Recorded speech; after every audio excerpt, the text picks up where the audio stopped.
Okay, so like imagine this, you get an email from a friend and they're raving about this new meditation app. Okay. They're trying and saying like it's changed their life, they're sleeping better, and they're less stressed. Even their dog seems happier. Right. Now, would you be more likely to think that your friend is like a tech-savvy millennial Uh-huh. or someone a bit older who's just discovering like the joys of mindfulness? That's a really interesting question. Most people would probably say the tech-savvy millennial just because meditation apps seem like they fit that stereotype. Yeah, you're absolutely right. Yeah. And that is like a perfect example of the representativeness heuristic in action. Yeah. It's this mental shortcut that our brains use to make quick judgments based on how well something matches our preconceived notions. It's like we're constantly comparing things to these mental prototypes that we've built up over time. But the real question is, how often do those prototypes actually reflect reality? Right. And when do they lead us astray? And that's what we're going to unpack in this deep dive.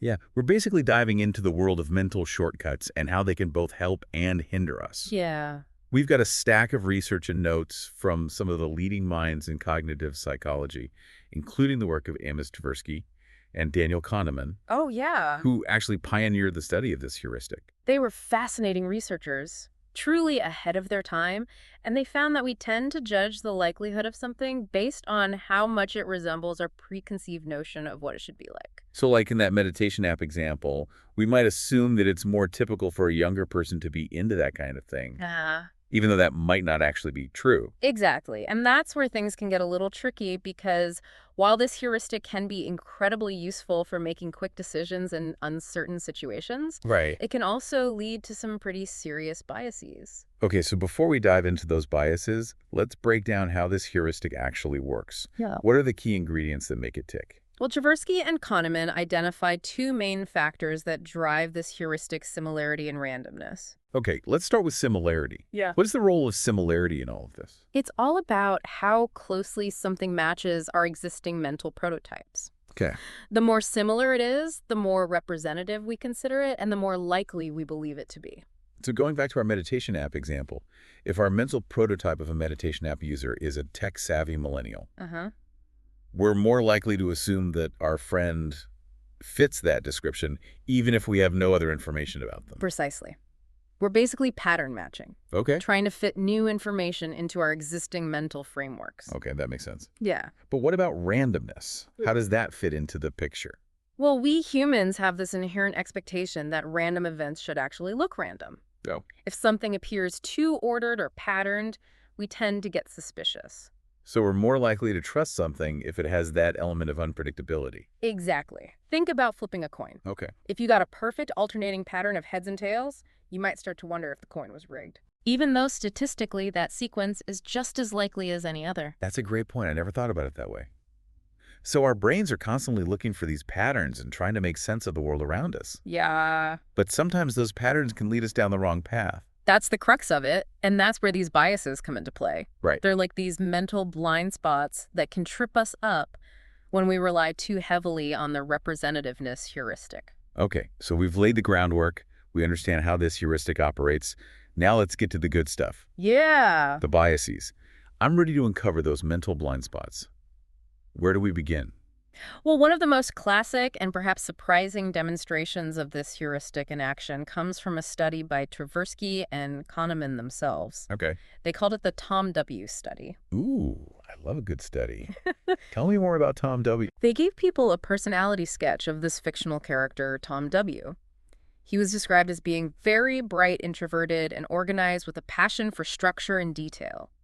They then asked participants to guess Tom W.'s field of study from a list of options. So what did people guess? Did they think Tom W. was an engineer or maybe a scientist, given his detail-oriented nature? You would think so, right? Yeah, But the results were fascinating. I'm on the edge of my seat. What happened? The majority of people predicted that Tom W. was most likely studying computer science or engineering. These fields seemed to fit his personality description perfectly.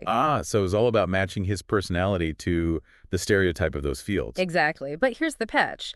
Those fields were actually statistically less likely choices given the overall number of students enrolled in each field at the time. Wait, so even though those fields sounded like a perfect fit for Tom W., they were actually less probable choices. Precisely. And this is where the representativeness heuristic really shows its power and its potential for bias. People were so focused on how well Tom W.'s personality matched their mental prototype of a computer science or engineering student that they completely overlooked the actual probabilities. That's mind-blowing. Yeah. So even when we have statistical information available, our brains can still override that with these gut feelings based on stereotypes. It's a powerful force. Yeah. And this study really highlights how important it is to be aware of this heuristic and its potential to skew our judgment. Okay, so we've seen how this heuristic can play out in a controlled experiment. But how does it affect us in real life? Right. Can you give me an example of where this bias might pop up in everyday situations? There's another classic study that illustrates this perfectly, the taxicab problem. Ooh, a taxicab mystery. I'm intrigued. Imagine this. A witness sees a hit-and-run accident involving a taxi. They tell the police that the cab was blue. Now, let's say in this city, 85% of taxis are green and only 15% are blue. Okay, so blue cabs are definitely in the minority. Exactly. Now, the question is, how much weight should we give the witness's testimony? Well, if they saw the cab, their testimony seems pretty important, right? Yes, but here's where the representativeness heuristic can lead us astray. People tend to overestimate the likelihood that the cab was actually blue simply because the witness said it was blue.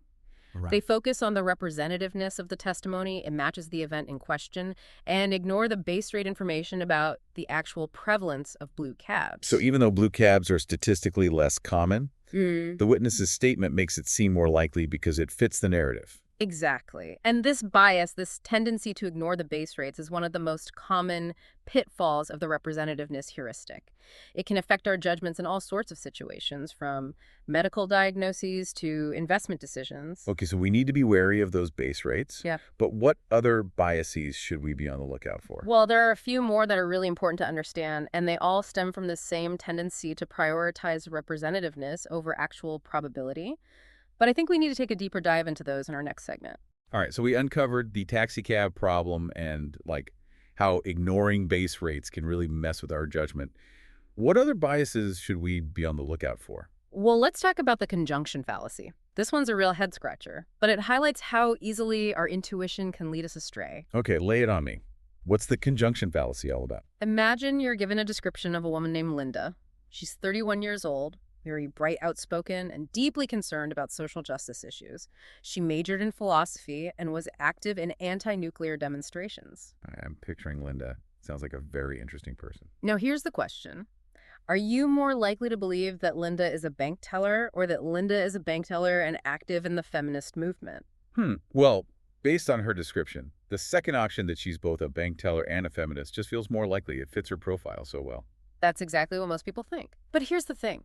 Logically, it's impossible for the combination of two events to be more likely than one event alone. Wait, so even though it seems more representative, it's actually statistically less probable. Precisely. And that's the conjunction fallacy in action. We get so caught up in how well the description fits our mental image of Linda that we ignore basic probability. So our brains are basically saying, forget the logic. This just makes more sense. That's a great way to put it. And this fallacy can have real-world consequences. For example, investors might fall into this trap when they assume a company is more likely to succeed if it's in a hot industry and has a charismatic CEO, even though those two factors combined might actually make it riskier. That's a great example. It's like we're creating these elaborate stories in our minds and then believing them even if the odds are in their favor. It's the power of a good narrative. But speaking of getting caught up in specific details, there's another bias we need to discuss, the disjunction fallacy. Okay, I'm intrigued. How does that one work? It's kind of the flip side of the conjunction fallacy. Instead of overestimating the probability of two things happening together, we underestimate the probability of something belonging to a broader category because it seems so strongly representative of a narrower subcategory. Can you give me an example to illustrate that? Let's say you meet someone who's incredibly passionate about data analysis, loves solving complex math puzzles, and spends their free time building statistical models. Now, would you guess this person is more likely to be a statistician or a social scientist? Well, based on that description, they sound like a textbook statistician. Right. But here's the thing.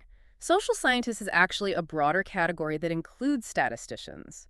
So while it's tempting to pigeonhole them into the narrower category, it's statistically more likely that they belong to the broader one. So we're so focused on the specific details that we miss the bigger picture again. It's like we're looking at a zoomed-in photo and forgetting about the entire landscape. That's a great analogy.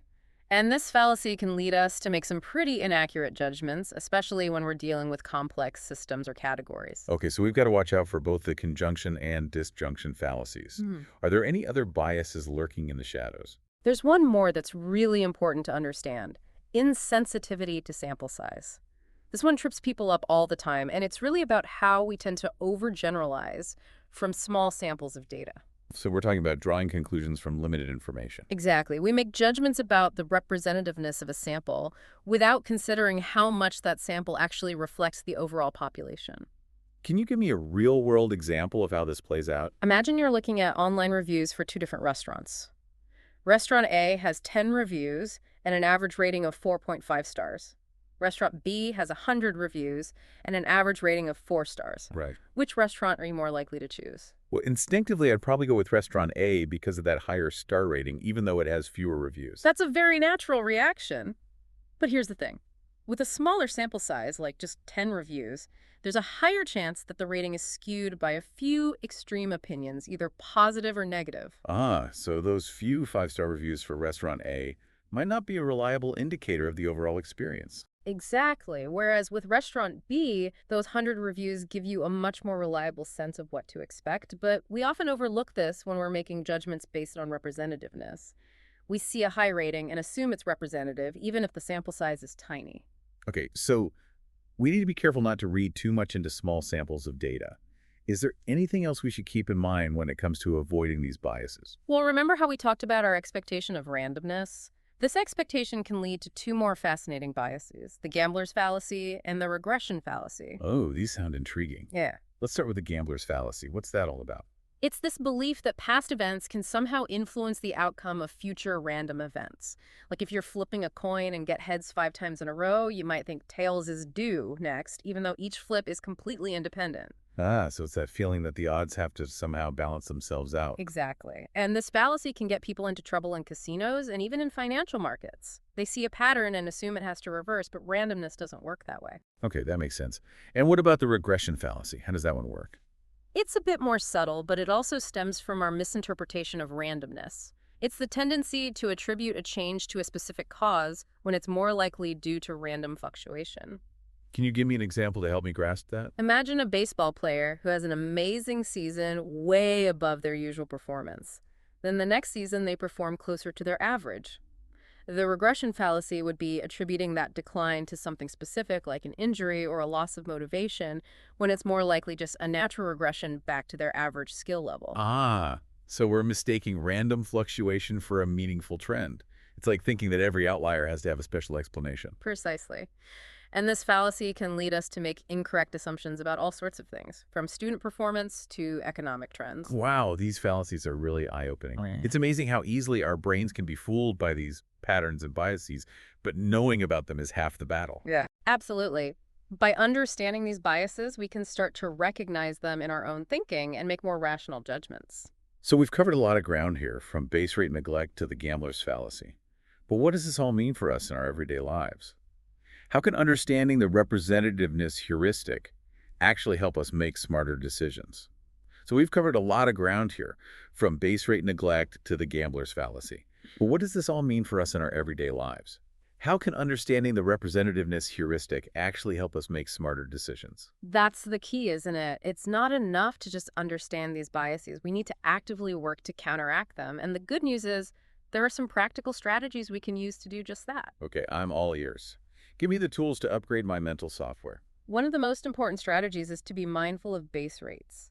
Whenever you're making a judgment about probability, force yourself to consider the overall likelihood of that event occurring, not just how well it seems to fit a particular prototype or stereotype. So like in that restaurant example, instead of just focusing on the star rating, we should also consider how many reviews each restaurant has to get a more accurate sense of its overall quality. Exactly. And remember those blue taxis. Don't let a vivid description or a compelling story distract you from the statistical realities. It's like we need to train ourselves to zoom out and see the bigger picture. Mm. What else can we do to become more aware of these biases? Another helpful tip is to be wary of stereotypes and overly simplistic judgments. Things are often more complex than they appear, and our mental shortcuts can sometimes blind us to the nuances and individual variations within groups. So basically, don't judge a book by its cover or a person by their hobbies or their online profile. Precisely. And remember, correlation doesn't equal causation. Just because two things seem to go together, it doesn't mean one causes the other. There could be other factors at play, or it could just be a random coincidence. So that's how we can avoid falling for the regression fallacy. We need to look for real evidence of a causal link, not just assume that one event caused another because they happen close in time. Exactly. And finally, one of the most powerful ways to combat these biases is to actively seek out diverse perspectives. Talk to people with different backgrounds and viewpoints, read widely, and challenge your own assumptions. That's such important advice. Yeah. It's so easy to get stuck in our own echo chambers and just reinforce our existing beliefs. Yeah. But exposing ourselves to different perspectives can help us break free from those mental ruts and make more informed decisions. Absolutely. The more we learn and the more we broaden our horizons, the better equipped we'll be to recognize and overcome the limitations of our own thinking.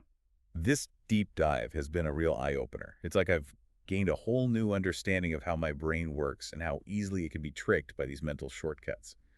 I'm already starting to notice these biases popping up in my own thinking, which is a little unsettling but also empowering. Awareness is the first step towards change. And remember, we all fall prey to these biases from time to time. The key is to be aware of them and to develop strategies to mitigate their influence on our decisions. Well said. So to wrap things up, I have one final thought-provoking question for our listeners to ponder.